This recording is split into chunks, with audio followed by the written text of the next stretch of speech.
Okay, welcome back. I cut a lot to make each of the parts in the class a little shorter because it's difficult if they get too long.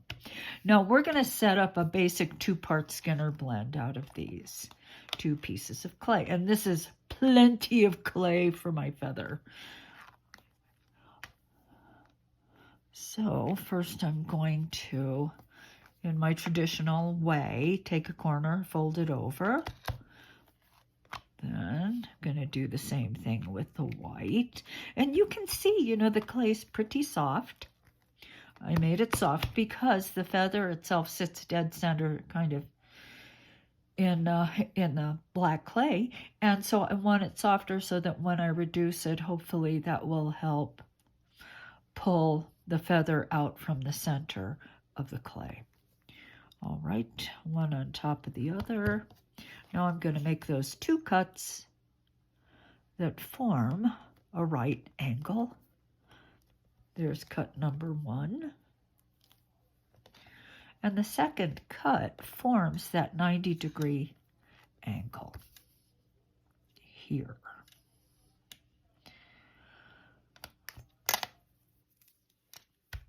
All right, separate them, put them together to form a square. Whoop. I was not forming a square. I love doing these videos. What I do not like is dealing with my nails, and I had to do my nails before I could do this, and it's kind of a pain. All right, but if I don't do them, it's distracting. And then the whole tutorial becomes about, why didn't she do her nails? Okay, so I did my nails. All right, so I'm going to take this and I'm placing a 2-color edge on the roller of my pasta machine. By the way, this clay was rolled through setting number 0 on my atlas, which is the thickest. And so this represents 2 times 0.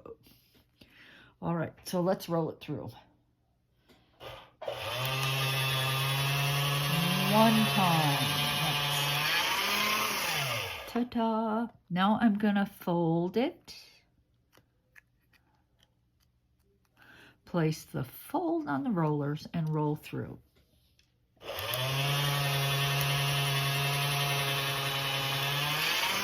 That was 1 time. Now I'm going to fold it a 2nd time. Place the fold on the rollers and roll through. 2.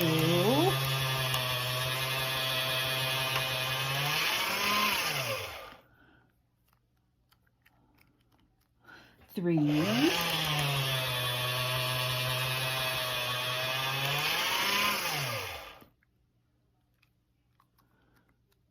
4.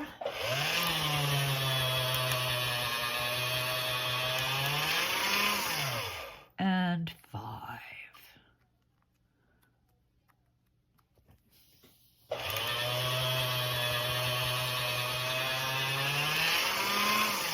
All right, so there we go. 5 times. I folded and I rolled through the pasta machine on the thickest setting. Now I'm going to roll it up sideways. You do not roll from here to here. You roll sideways. So I am actually rolling the blended edge back on itself.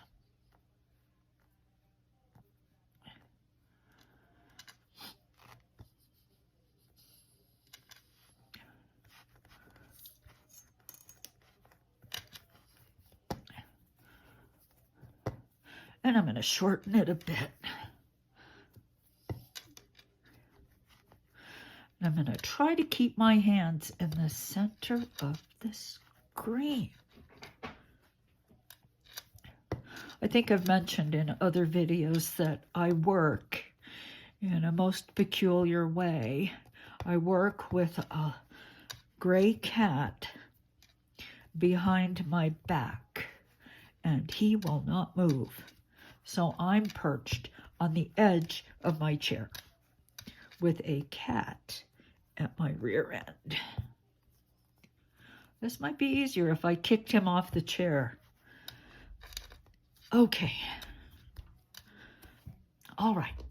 Now I'm going to cut this in half this way. And this becomes the darker piece, and this is the lighter piece. So what we're doing is we're creating two strips, long strips of clay that contain a sort of a Skinner blend. Okay, so this kind of looks like a clam. You just shut the top. You put the piece on one of its flat sides, boink, and then you pinch the top. Then you roll it, and you pinch the other side.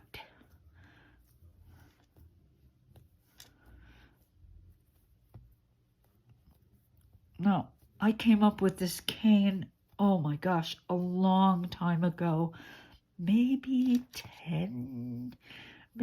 more than 10 years ago, because I think I put it in my book, my cane book, which was, I believe, published 2007.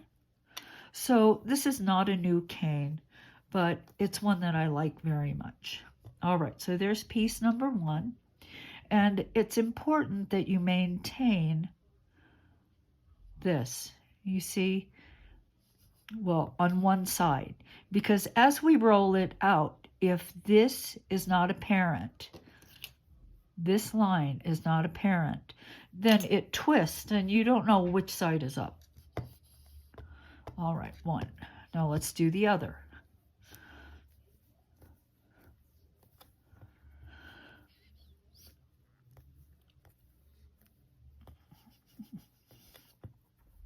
Now, I only rolled it 5 times because this is going to be reduced so small that it doesn't make much sense to actually reduce it further. That's just extra work.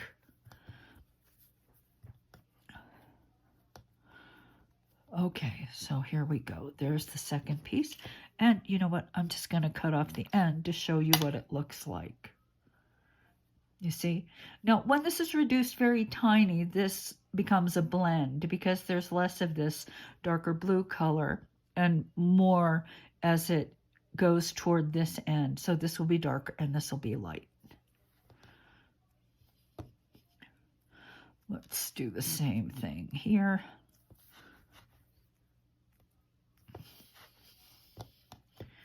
And I will show you what this looks like on this end. So, this is the dark side. Then this is the light side. So actually, it goes more like this. Okay.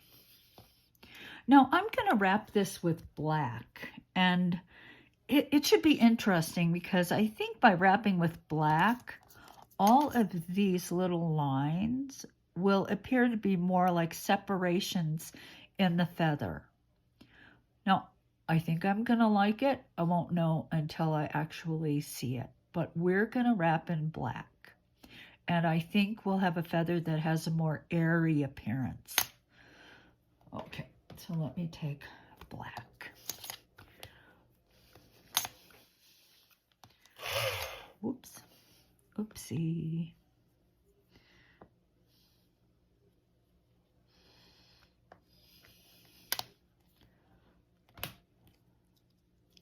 And this is black, of course, from my scrap.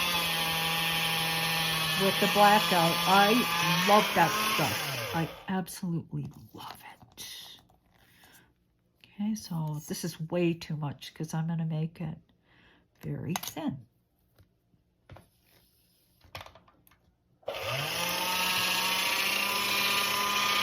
Setting number 2. Setting number 4, 5, or actually this is 6. Setting number 6.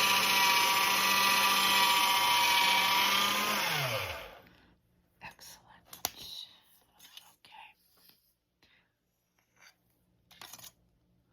Now, one thing about the blackout is that it does make the clay softer. And so sometimes when you roll through, you get this kind of light rippling effect. Well, you can minimize that if you maintain pressure above the rollers. So as you roll through, you're sort of gently stretching it, and you get less rippling. Now, in this situation, it doesn't really matter. It really doesn't matter. Now, there's that line I've got to always be aware of. And I'm going to wrap around.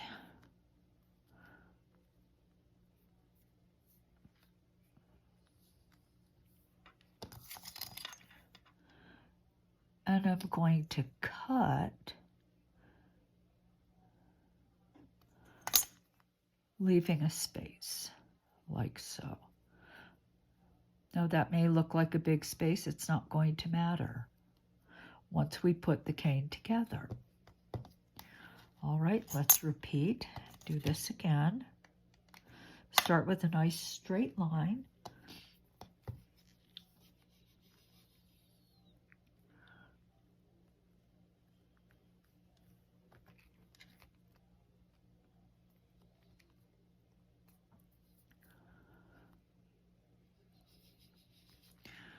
And as I wrap, I'm just gently stretching too, because I think it helps push air pockets out.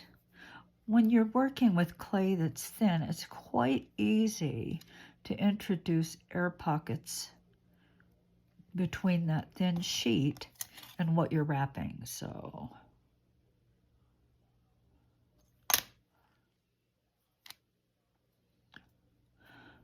now that's even bigger. Maybe that's a little bigger than I want, so I'm just going to push that clay wrap and close the opening just a bit.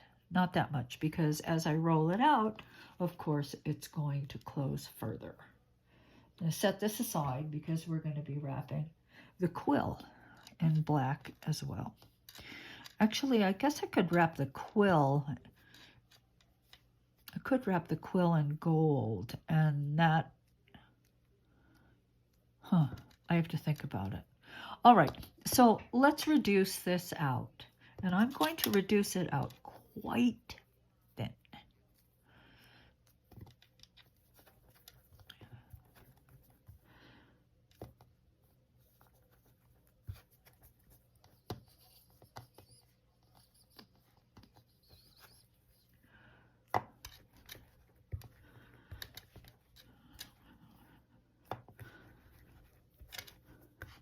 I'm not really concerned with the waste at the ends that much. It's not worth the time to try to make sure that I have no waste in this.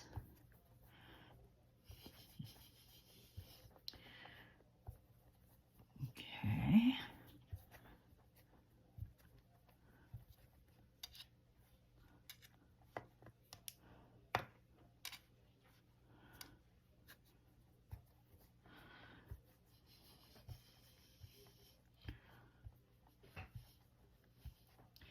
Okay, so this is about the thickness that I roll, and let me measure this.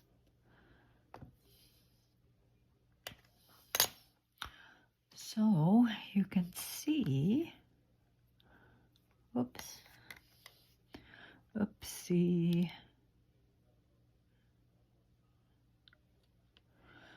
So it's about almost 3/8, maybe 5/16. It's approximate. All right, now along the length, I'm going to pinch on both sides of that reference line, like so.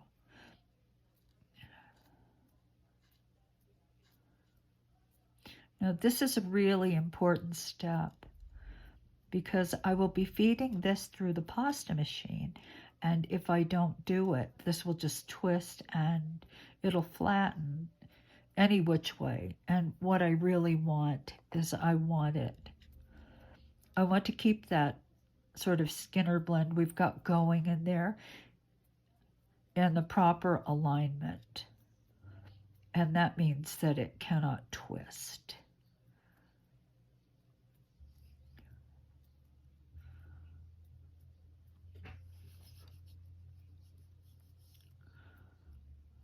Okay, good deal. All right, I'm resetting my pasta machine to the thickest setting, and I'm going to roll it through, feeding this right on the rollers, so it will go through like this. This is on the rollers, and it gets fed through like this.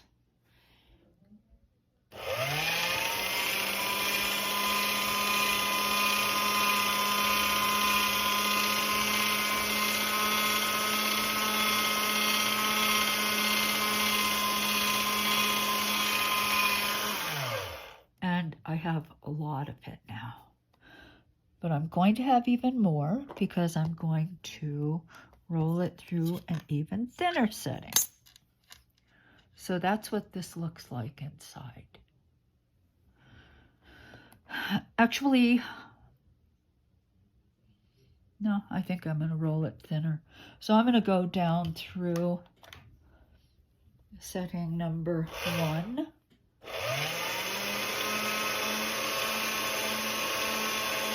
So it's just a bit thinner.